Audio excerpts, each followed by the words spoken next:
नमस्कार दोस्तों। यूपी की लॉ एंड ऑर्डर पॉलिसी एक बार फिर चर्चा में है। लोग पूछ रहे हैं क्या यूपी में पुलिस को गोली चलाने की खुली छूट मिल चुकी है, और अगर मिल चुकी है तो आखिर क्यों। ऑपोजिशन लगातार योगी सरकार पर सवाल उठा रहा है और इसी बीच सीएम योगी आदित्यनाथ ने खुद इस मुद्दे पर अपना स्टैंड क्लियर किया है। आज की इस वीडियो में हम एनकाउंटर शक्ति, फियर फैक्टर और पूरी कंट्रोवर्सी को सीधा और सिंपल लैंग्वेज में समझेंगे। सबसे पहले ये समझना ज़रूरी है कि योगी सरकार सोच क्या रही है।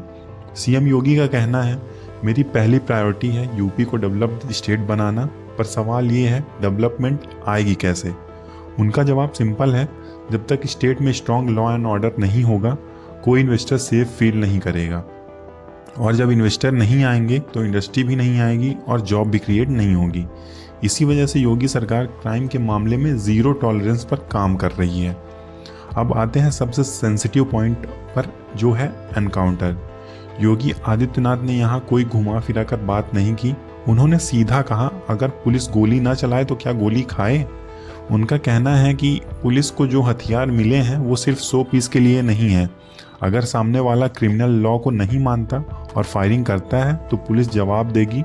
योगी का मानना है, जब तक क्रिमिनल के मन में डर नहीं होगा तब तक लॉ एंड ऑर्डर की रिस्पेक्ट नहीं होगी। इस पॉइंट को जस्टिफाई करने के लिए योगी ने पुराने दौर की याद दिलाई। उन्होंने कहा कि 2012 से 17 के बीच यूपी में 900 से ज़्यादा दंगे हुए थे। लगभग हर शहर ने कभी न कभी कर्फ्यू देखा है। बिजनेसमैन को गुंडा टैक्स देना पड़ता था, इंडस्ट्री यूपी छोड़ रही थी और आम आदमी इनसिक्योर फील कर रहा था। इसलिए योगी सरकार का कहना है, लॉ सबके लिए एक जैसा होगा, चाहे वो अपना हो या पराया।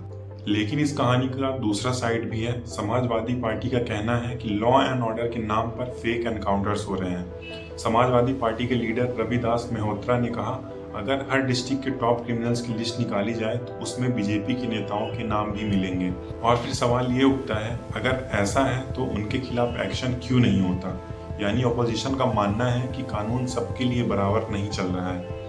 अब बात करते हैं नंबर्स की, क्योंकि नंबर्स झूठ नहीं बोलते। योगी सरकार के टाइम 260 क्रिमिनल एनकाउंटर्स में मारे गए, 10,000 से ज़्यादा हाफ एनकाउंटर्स हुए, 3200 से ज़्यादा क्रिमिनल्स जेल भेजे गए, 4,000 करोड़ रुपए की माफिया प्रॉपर्टी फ्री कराई गई।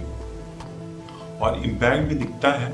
डकैती 90% कम हुई, लूट 84% कम हुआ, मर्डर 46% कम हुआ और फिरौती के लिए किडनैपिंग 58% कम हुई। यानी क्राइम ग्राफ क्लियरली नीचे गया है। अब असली सवाल ये है, क्या सख्ती के बिना कंट्रोल पॉसिबल था या फिर लॉ एंड ऑर्डर के नाम पर लिमिट क्रॉस हो गई है। आप क्या सोचते हैं, कमेंट करके ज़रूर बताएं।